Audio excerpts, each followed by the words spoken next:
Hello guys, Hyderabad అంటే మనకు మొట్టమొదటిగా గుర్తొచ్చేది చార్మినార్, గోల్కొండ కిలా, హుస్సేన్ సాగర్, ఇంకా చెప్పాలంటే రామోజీ ఫిలిం సిటీ. ఇవే కాదు, ఇంకా చాలా ఉన్నాయి హైదరాబాద్లో. మనం ఎప్పుడో ఒకసారి హైదరాబాద్కి వెళ్ళాలనుకుంటాం, అక్కడ చూడాలనుకుంటాం ఇవన్నీ.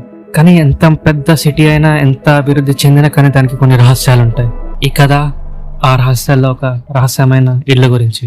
దూరం నుంచి చూస్తే ఆ ఇల్లు సాధారణమైన లాగే ఉంటుంది. ఏముందిరా ఇల్లు బాగానే ఉంది కదా అనుకుంటాం. కానీ రాత్రి అయ్యేసరికి దాని చుట్టూ ఉన్న వాతావరణం మొత్తం మారిపోతుంది. ఇల్లు ఒక రహస్యం. ఎవరైతే హైదరాబాద్లో ఉన్నారో వాళ్ళకి ఇంటి గురించి తెలిస్తే కామెంట్ చేయండి.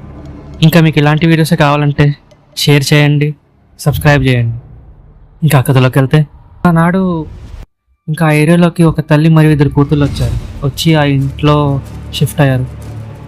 షిఫ్ట్ అయిన కాడి నుంచి ఆ తల్లి మరియు ఆ కూతుర్ల ప్రవర్తన అసలు వింతగా ఉండేది. ఆ అమ్మాయిలు బయటకు వచ్చి ఆడేటోళ్ళు కాదు, పిలిచిన పంపించేది కాదు ఆ తల్లి. ఇంకా వాళ్ళు ఎప్పుడు ఇంట్లోనే ఉండేటోళ్ళు. ఇంకా చెప్పాలంటే ఆ తల్లి అసలు బయటకు వచ్చేదే కాదు. ఏదైనా పనున్నా కార్లో వెళ్ళేది, కార్లో వచ్చేది. అసలు ఆమె కనపడేదే కాదు ఎవరికి. ఆఖరికి ఎంత దారుణం అంటే, చెత్త పడేయాలన్నా కార్లో చెత్త వేసుకొని కారు తీసుకెళ్ళి ఆ చెత్త కుప్ప దగ్గర ఉంచి కార్ల నుంచే చెత్త పడేసేటోళ్ళు, కానీ కారు దిగేటోళ్ళే కాదు. విచిత్రమైన ప్రవర్తన చూసి చుట్టుపక్కల అందరూ షాక్ అయ్యారు. ఇంకా వీళ్ళు దూరంగా ఉండటం స్టార్ట్ చేశారు. ఒకనాడు ఒక సంఘటన వల్ల ఆ ఏరియాలో ఉన్న ప్రతి ఒక్కళ్ళు ఆ ఇంటిని చూసి భయపడటం మొదలుపెట్టారు. ఇంటి ముందు ఉండే ఒక ఆయన తన పని లేటుగా అయిందో ఎందుకో, ఇంకా 12 దాటింది రాత్రి, ఇంకా వచ్చాడు, నిద్రలో ఉన్నాడు, అసలు అలసిపోయి ఉన్నాడు, వచ్చాడు. ఇంకా బండి బయట పార్క్ చేసి ఇంకా ఆయన ఫస్ట్ ఫ్లోర్ ఉందని ఎక్కుదాం అనుకుంటాడు. ఆయన ఎప్పుడైతే ఆయన ఇంట్లోకి వెళ్ళాలనుకుందో సడన్గా ఆయన ముందింటి నుంచి నాకు మంత్రాల శబ్దం ఏదో వినపడ్డది. ఏంటి ఈ టైంలో మంత్రాలు ఎట్లేంటి అంటే, ఈయనకు అర్థం కాల శబ్దాలు మంత్రాలు అయినా అంటే. ఇంకా చెప్తూ ఉంటారు కదా, ఇంక గుళ్ళల్లో మనం వింటూ ఉంటాం. ఇంకా అట్లా ఆయన కూడా అంతే వినపడ్డది, ఎవరైనా పూజ చేస్తున్నారు ఈ సమయంలో అని. ఈయన ఆ సౌండ్ని ఫాలో చేస్తూ ఆ సౌండ్ వెనక్కి వెళ్తే అది ముందింటి నుంచి వస్తుంది. ఈయన గేట్ దగ్గర ఆగి చూస్తే ఆ ఇల్లు మొత్తంలో ఒక్క లైట్ లేదు, ఏం లేదు. పొద్దున అంత అందంగా కనపడే ఇల్లు ఇప్పుడు ఒక దయ్యాల కొంపలాగా కనపడ్డది. ఈయన చూసి రే ఏమైందిరా ఇట్లుంది అండి అనుకున్నాను. ఈయన ఇంకా కొంచెం క్లారిటీగా చూద్దామని ఆ గేట్ తెరిచి లోపలికి వెళ్దామనుకుంటే ఆయన చూసిన దృశ్యం ఇంకా ఆయన్ని ఇప్పటిదాకా భయపడుతుంది. ఆయన చూసింది ఏంటంటే, తల్లి మరియు 2 కూతుళ్ళు చేతిలో కొవ్వెత్తి పట్టుకొని ఇంటి చుట్టూ తిరుగుతున్నారు. ఆ మంత్రాలు చదివేది వాళ్ళే. దృశ్యం చూసిన ఆయన అప్పటికప్పుడు తొందరగా ఉరికింగా భయంతో ఇంటికి వెళ్ళి తలుపేసుకున్నాడు. పొద్దున ఈ విషయం మొత్తం ఆ ఏరియాలో అందరికీ పాకింది. అప్పటి నుంచి ఆ ఇంటి ముందుకు వెళ్ళాలన్నా భయపడేటోళ్ళు. ఇంకా విచిత్రమైనది ఏంటంటే, ఆ 2 అమ్మాయిలు బాటిళ్లలో రక్తాన్ని నింపి ఇంటి చుట్టూ కట్టేటోళ్ళు, దాంతో ఆడుకునేటోళ్ళు. ఈ రక్తమే అని ఎందుకు తెలిసిందంటే, ఒక రోజు ఆ బాటిళ్లలో ఒకటి కిందకి పడి పగిలి ఇంకా దుర్వాసన వచ్చింది. ఇంకా దాన్ని బట్టి అర్థమైంది అది రక్తం అని.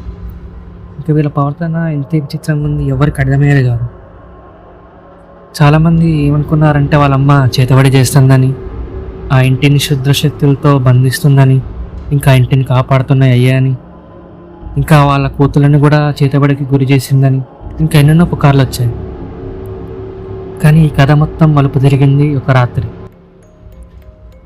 ఇందాక చెప్పినట్టు పొద్దునైతే ఎంత అందంగా ఉండే ఇల్లు రాత్రి మొత్తం ఒక లైట్ ఉండకుండా ఉండేది. ఇదే ఒక దొంగని ఆకర్షించింది. ఒక దొంగ ఇంట్లో దొంగతనం చేద్దామని అనుకున్నాడు.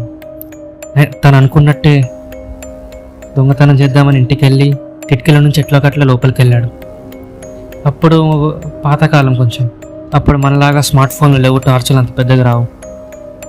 ఏదో నోకియా ఫోన్ ఉన్నది ఆయన దగ్గర, చిన్న లైట్. అది చూసి లోపలికి వెళ్ళిండు, ఫస్ట్ ఫ్లోర్కి వెళ్ళిండు. నేను కొన్ని ఫస్ట్ ఫ్లోర్కి వెళ్ళాక కొన్ని సామాన్లు ఇంకా ఆయన సంచులు పెట్టుకుంటాడు. సడన్గా ఆయనకి వెనకాల నుంచి ఒక రిలెంట్ అనిపించింది. వెనకాల తిరిగి చూస్తే ఎవరు లేరు. ఏంటి నాకు అనిపించింది, ఇంట్లో ఎవరు లేరు కదా అని ఆయన అనుకున్నాడు. కానీ ఆయన ఆ దారి ఎట్లా వెళ్ళినట్టు అనిపించింది కదా అని ఫాలో చేసి వెళ్తే ఒక రూమ్ ఉంది, అక్కడ వెళ్ళి చూద్దామా వద్దని ఈయన అనుకున్నాడు. సరే అని ఇట్లా అని డోర్ ఓపెన్ చేసి రూమ్కి వెళ్ళి చూస్తే ఆయనకి ఏం కనపడలేదు. ఫస్ట్ మళ్ళీ టార్చ్ కరెక్ట్గా వేసి చూస్తే కొంచెం పైన మొత్తం ఇంకా ఏమంటారు తడిచింది. ఏంద్రా ఇది తడిచింది మొత్తం ఇట్లా కరెక్ట్గా, ఇంకా కొంచెం కిందకుండి కరెక్ట్గా టార్చ్ లైట్ వేసి చూస్తే అక్కడ మొత్తం ఎర్రటి రక్తంతో మొత్తం మంచం తడిచుంది. ఇంకా నేలపైన కూడా మొత్తం రక్తం ఉంది. ఇంకా ఆయన జాగ్రత్తగా గమనించింది ఏంటంటే అక్కడ 3 శవాలు పడి ఉన్నాయి. ఇంకా అప్పుడు ఆయన షాక్, అసలు ఏం చేయాలో అర్థం కాలేదు తనకి. ఇంకో విషయం ఏంటంటే ఎప్పుడైతే తన రూమ్కి వెళ్ళిండో ఒక దుర్వాసన వచ్చింది. కానీ ఈయన అప్పుడు పట్టించుకోలేదు, కానీ ఇప్పుడు ఈయనకి ఆ దుర్వాసన ఎక్కువ రావడం స్టార్ట్ అయింది. ఈయన అప్పటికప్పుడు భయంతో ఇంకా ఏం చేద్దామని తొందరగా అక్కడే ఫోన్ పడేసి అది పడేసి ఇంకా రూమ్ బయటకు వచ్చి కిందకి వెళ్ళాలనుకుంటే వెనక్కి నుంచి ఒక పిలుపు. ఈయన ఏంటంటే ఎవరున్నారని వెనకాల తిరిగి చూస్తే ఆ తల్లి అక్కడే నిల్చొని ఉంది.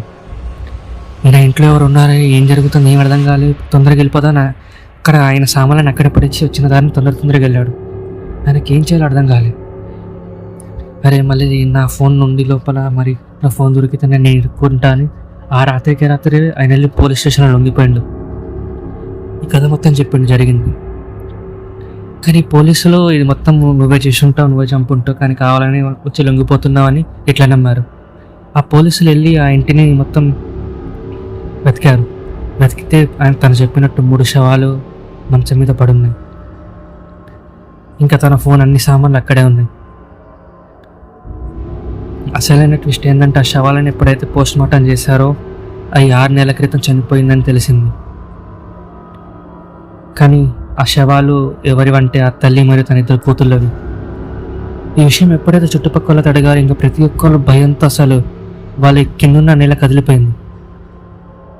అరే ఏమైంది, ఏమంటున్నారు మీరు, 6 నెలల క్రితం ఎలా చనిపోతారు మీ వాళ్ళని, నిన్నే చూసాం కదా, ఒక రోజు ముందే చూసాం అంటే వాళ్ళు ప్రతిరోజు కనపడేటోళ్ళు. ఆ అమ్మాయిలు ఇద్దరు ఆడుకున్నట్టు, డాబా పైన ఆడుకున్నట్టు, ఆ బాటిలతో ఆడుకున్నట్టు, కిటికీల నుంచి వచ్చే వెళ్ళని ఎక్కిరించి నవ్వుతున్నట్టు.